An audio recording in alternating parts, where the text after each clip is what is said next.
I've been working in electronics industries before. After a short break, I returned, and now as chairman of the SGET. So I've got quite in-depth knowledge of the market because I was head of marketing, head of communications for a company.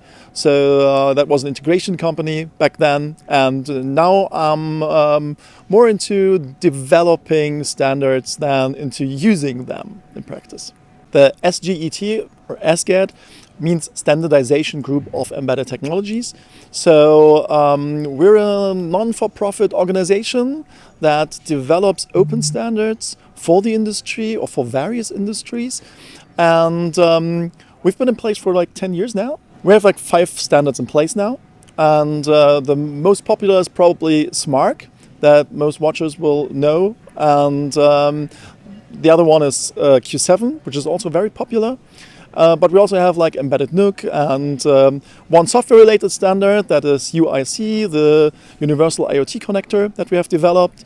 And now we have a new standard, the Open Standard Module, which we have introduced recently. So those are the standards that we have so far in place.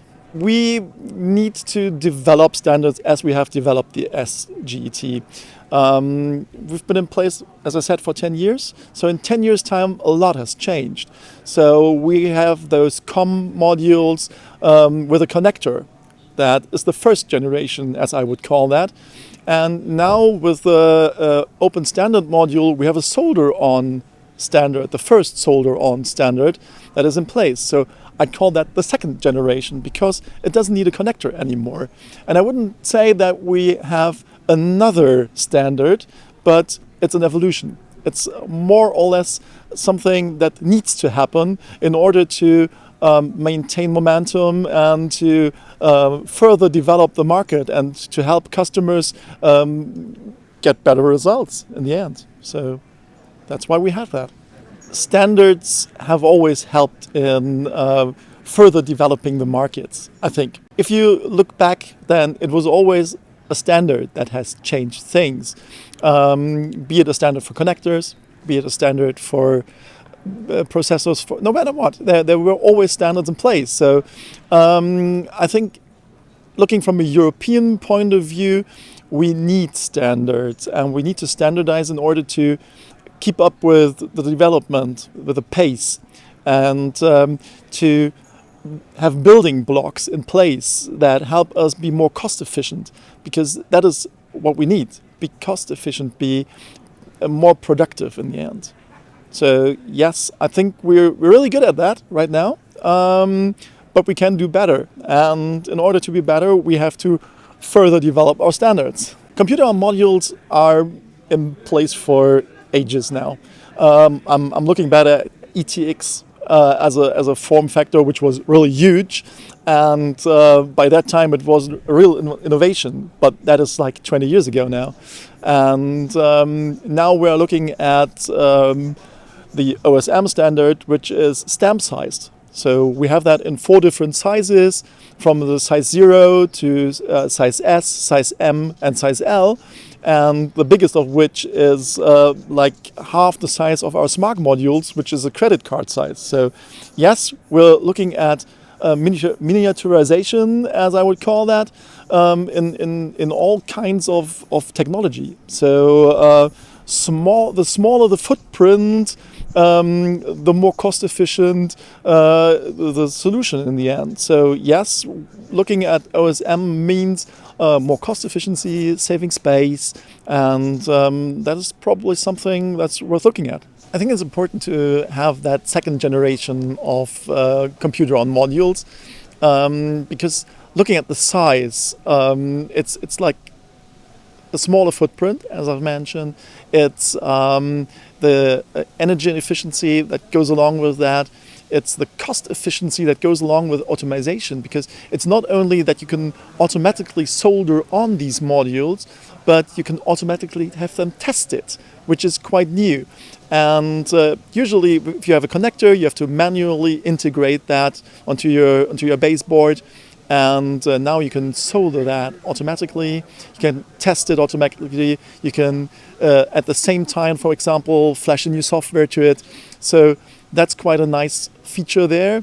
And further to this, you have the opportunity to not only have one module in place, like with a large footprint. With Smart, you have the exact size of a module no matter what processor you are going to use. So you always got to design in a big footprint.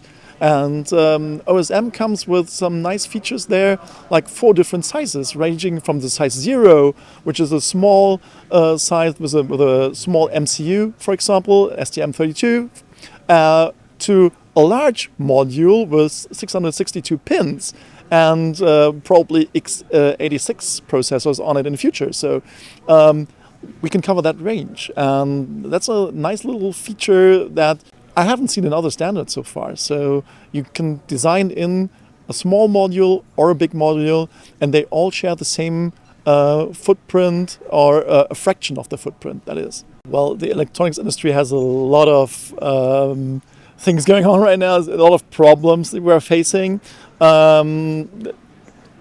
Getting parts is probably the most crucial thing right now. Sourcing around the world for chips, for memory parts, for connectors, and also for talents. There's this war for talents, even in our industry. You have to find talented engineers, you have to find talented programmers. It's not about hardware, it's about software as well. We need people who program firmware, we need people who create software parts and bits. Also mechanical engineers in lots of areas. So yes, we're also facing this problem all around the world. You can only tackle one point at a time, I think, though there are many people involved in that. But COVID wasn't that great either. So we now have to find solutions for sourcing, for example. And looking at, again, the OSM standard means that you get rid of the connector, for example. So that puts up with one of the problems. So it's no longer there. You don't have to source a connector anymore. And that is something that can make a change for an engineer, but it doesn't help with sourcing talents. So, but then again, as a SGET, we're not responsible for sourcing talents. We're more or less in developing standards that help engineers be more efficient. So it's probably about efficiency in the end. I think a lot of conversation will be about personal things, because getting in touch with people again is really nice. And it's nice to be again at a trade show and see people, see the booth, see the products. Getting them in your hands and then having a look at them. So I was really surprised here today about what I've already seen, how many great solutions have been developed in the last 2 years that you didn't see. So though there has been a lot of media attention, and I've been reading a lot of blogs, watching a lot of YouTube videos, reading the news, getting updated, I think it's about the stories behind that. So getting the deeper picture. What are the next things that need to happen in our industry? That is something that trade shows always go along with. So getting into a conversation, finding out the trends. What are the integrators using? I mean, we're developing standards that are being used in modules. But then the modules are again being used by integrators. So I'm always interested in the stories of the integrators, because they are closest to the market. And that is the market that we're tackling, actually, in the end. So what are the stories there? That's what I'm interested in. It's always about solutions. But the solutions have changed. Or the solutions come with new challenges, that is to say. We have, for example, a challenge of smaller sizes, smaller footprints. We need processors that consume less power. We need products that are more cost efficient. We need solutions that are able to be automated. So in order to deal with all of this, we need to have innovation in place. Looking at IoT, artificial intelligence, and even security, those are probably topics that drive the change right now. But there's more to that. I mean, let's talk about the environment and about energy consumption. Those are also topics that need to be tackled at the same time. So when I look at IoT, and we have developed the Universal IoT Controller software standard, so we're quite familiar with that because a lot of our members are involved in that topic.